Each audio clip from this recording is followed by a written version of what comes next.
హెచ్చరిక, దైవజనుని హెచ్చరిక. నీతి మనలో లేదండి. క్రీస్తు మన కొరకు నీతి అయ్యాడు, మన అవినీతిని తీసివేయడానికి. మోసకరమైన ఘోరమైన వ్యాధితో హృదయంలో నుండి దురాలోచనలు, వ్యభిచారములు, ఒక పెద్ద లిస్ట్ ఉంది మార్కు సువార్త 7:21. చెడిపోయిన హృదయాన్ని బాగు చేయడానికి క్రీస్తు తన రక్తాన్ని చిందించి ఆయన పొందిన దెబ్బల ద్వారా మనకు స్వస్థతనిచ్చి తన రక్తములో కడిగి నూతన హృదయాన్ని మనకిచ్చాడు. ఆ హృదయాన్ని భద్రంగా కాపాడుకో. సాతాను శోధించాడు, ఫ్రెండ్స్ శోధించాడు అని చెప్పొద్దు. నీతి అనే మైమరువు, నేను నీతి కలిగిన పరిశుద్ధమైన జీవితాన్ని జీవిస్తాను. నా హృదయములో అపవాదికి చోటివ్వను, అపవాది తలంపులకు, ఆలోచనలకు చోటివ్వను. పాదములకు సమాధాన సువార్త వలన సిద్ధ మనసును జోడు తొడుక్కొని నిలబడి. పాదాలకు సిద్ధ మనసు అనే జోడు ఉన్నవాడు అపవాదికి చోటు ఇవ్వడండి. నిన్ను ఆలస్యం చేయడానికి, నిన్ను సోమరితనంగా చేయడానికి అపవాది నిన్ను వెనకాడేపజేస్తున్నాడు. నీకంటే ముందొచ్చి మరొకడు దీవెన పొందుకుపోతున్నాడు. వేటాడి కొంచెం మాంసం తీసుకురారా, తిని నిన్ను దీవిస్తారని ఏసావుతో చెబితే గబగబా వేటాడడం నేర్పని ఏసావు గబగబా తెచ్చి పెట్టచ్చు కదా. పోయాడు, తమాషాగా తిరిగాడు. ఈ లోపల యాకోబుగాడు ఆశించాడు, వాళ్ళ అమ్మ సహాయం చేసింది, వండేశారు, తినేశాడు, కొంచెం వేషం వేసుకున్నాడు, ఎలాగో అయిపోయింది, అంతా అయిపోయింది, ఆశీర్వదించేసి అన్నీ అయిపోయాక అప్పుడు వస్తున్నాడు కాళ్ళు ఈడ్చుకుంటూ చేతులు ఈడ్చుకుంటూ తీరిగ్గా. నానా ఏంట్రా, ఇదిగో కూర తెచ్చా. మరి ఇప్పుడు వచ్చి ఇచ్చిపోయినాడు ఎవడరా? అరే మీ తమ్ముడు వచ్చి ఆశీర్వాదాలను తీసుకుపోయాడు. ఎలుగెత్తి ఏడ్చాడంటే ఏసావు, నానా ఒక్క ఆశీర్వాదం అన్న లేదా, ఒక్కటన్నా లేదా? దేవుడు ఆశీర్వదిస్తారంటే ఆలస్యం చేస్తారే. ఇవన్నీ కాక విశ్వాసం అనే డాలు పట్టుకొనిడి, దానితో మీరు దుష్టుని బాణములంటిని ఆర్పగలడు, ఆర్పుటకు శక్తివంతులగుదురు. మరియు రక్షణను శిరస్త్రావణ దేవుని వాక్యం అనే ఖడ్గము ధరించుకొనండి. మీ చేతిలో విశ్వాసం అనే డాలు పట్టుకోండి. క్రైస్తవులకు మరొక పేరేంటండి? విశ్వాసులు. విశ్వాసం కలిగిన వారు. నా దేవుడు సజీవుడని నేను ఎరుగుదును, ఆయన తిరిగి మళ్ళీ వస్తాడని నేను ఎరుగుదును. ఎంతమంది నమ్ముతున్నారండి? నా స్థానంలో నా ప్రభువు మరణించాడని నమ్ముతున్నాను. ఆయన పొందిన దెబ్బల ద్వారా నాకు స్వస్థత ఉంది. ఆయన చిందించిన రక్తము ద్వారా నాకు పాప క్షమాపణ ఉంది. ఆయన నామములో నాకు పరలోక రాజ్య ప్రవేశం ఉంది అని నమ్మండి. అవిశ్వాసపు తలంపులు ఇస్తాడు సాతాను. దేవుడు నిన్ను మర్చిపోయాడు. నా దేవుడు నన్ను మర్చిపోడు. తల్లి అయిన మరచును కానీ నేను నిన్ను మరవను, చూడుము నా అరచేతుల్లో నిన్ను చెక్కున్నాను. దేవుడు నిన్ను విడిచిపెట్టాడు. నా దేవుడు నన్ను విడువను, ఎడబాయనన్నాడు. నమ్మితే అద్భుతాలు చూస్తావు, నమ్మితే సంతోషంగా ఉంటావు. రేపు నన్ను చంపేస్తాను అని ఎవడన్నా భయపెడితే ఈరోజు గురకబెట్టి నిద్రపోతావు నువ్వు. నీ విశ్వాసము నీకు సమాధానాన్ని ఇస్తుంది, స్వస్థతనిస్తుంది, నీ హృదయ వాంఛలు తీరుస్తుంది. విశ్వాసం లేకుండా దేవునికి ఇష్టడుగా ఉండలేమంటే. వాక్యం అనే ఖడ్గం. సైతాన్ని ఎదిరించాల్సింది ఒకటే, దేవుని వాక్యంతో సైతాన్ని ఎదిరించాలి. అపవాది తంత్రాలను ఖండించడానికి దైవ వాక్కులను వెరిగి ఉండాలి. దేవుడు నిన్ను విడిచిపెట్టాడు అన్నప్పుడు నన్ను విడువడు, ఎడబాయడు అన్నాడు అని ఎవడంటాడు? వాక్యం తెలిసినోడే చెప్పగలుగుతాడు. వాక్యం చదవండి. అందుకే బైబిల్ చదవండి. బైబిల్ గోడల మీద కాదు, బైబిల్లోనే కాదు, మీ హృదయంలో ఉండాలి. వాక్యం అనే ఖడ్గముతో, రెండంచుల ఖడ్గముతో అపవాదిని ఎదిరించండి. అన్నిటికంటే మించి మీ శిరస్సు చాలా ప్రాముఖ్యమైంది. బైకుల మీద వెళ్ళే వాళ్ళని కంపల్సరీ చేశారు. ఇప్పుడు ఎందుకు? పడితే కాలు ఇరిగిపోయినా చెయ్యి ఇరిగిపోయినా బతకొచ్చు. తల లేకుండా బతికే మనిషిని చూశారు ఎక్కడన్నా? కుదరదు. ఒక కన్ను లేకపోయినా, ఒక చెయ్యి లేకపోయినా, ఒక కాలు లేకపోయినా అన్ని బతకొచ్చు. కానీ మెయిన్ మన తల. నీ తలలో అపవాది దూరితే నీ జీవితం అంతా పాడు చేస్తాడండి. శిరస్సుకి రక్షణ అనే హెల్మెట్.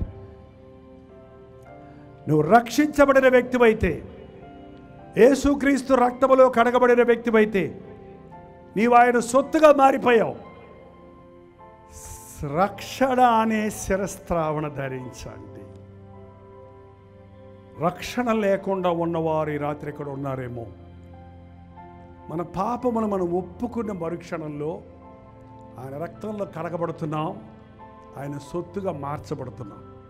నా పాపాలు క్షమించబడ్డాయి, నా పేరు జీవగ్రంథంలో రాయబడింది, నేను రక్షించబడ్డాను అనే నమ్మకం లేని వారుంటే ఇదే అనుకూలమైన సమయము, ఇదే రక్షణ దినమని దేవుని వాక్యం సెలవిస్తుందండి.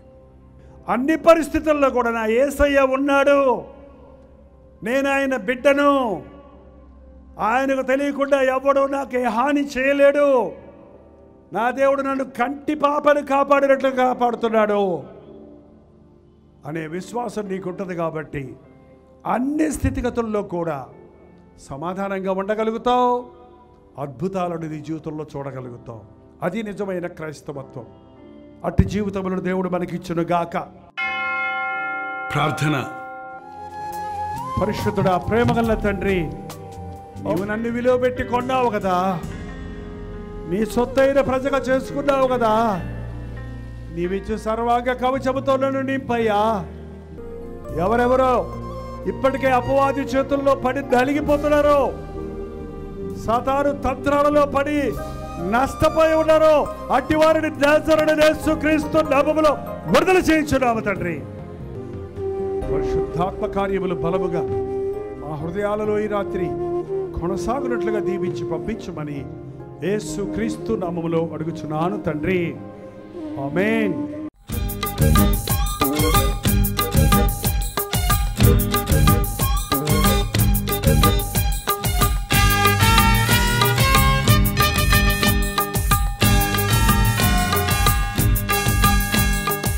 హల్లెలూయా.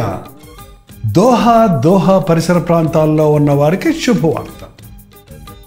ప్రభుచితమైతే ఈ నెల నవంబర్ నెల 26, 27 తారీఖుల్లో 2 దినములు ప్రత్యేకమైన సువార్త కూడికలను ఖతర్ దేశంలో ఉన్న దోహాలో ఏర్పాటు చేస్తున్నాం.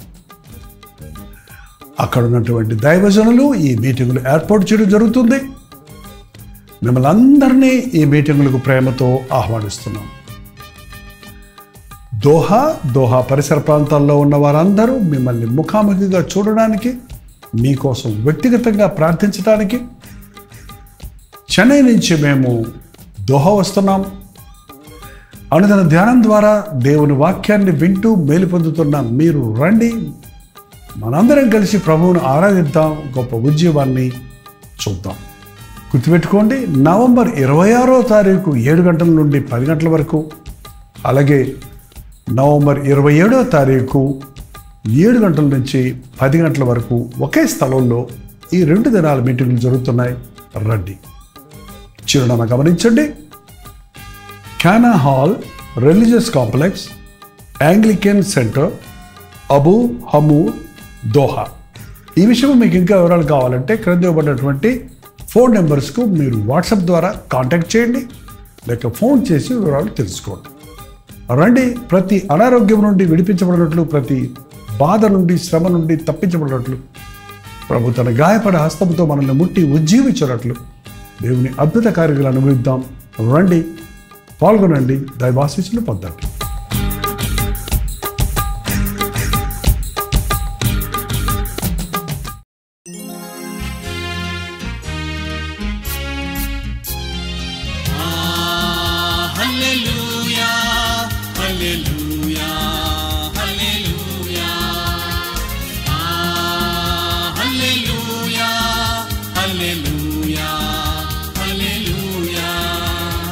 కలువరి ప్రేమే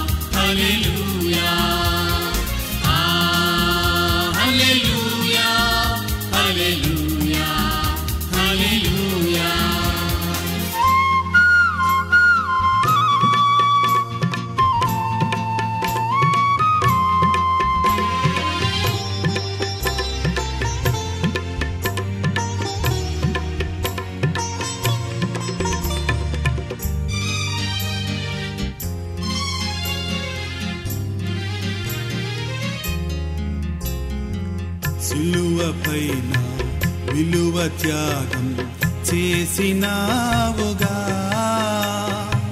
పాపినైనా నా కొరకు చిందించినావుగా, రుధిరం చిందించినావుగా.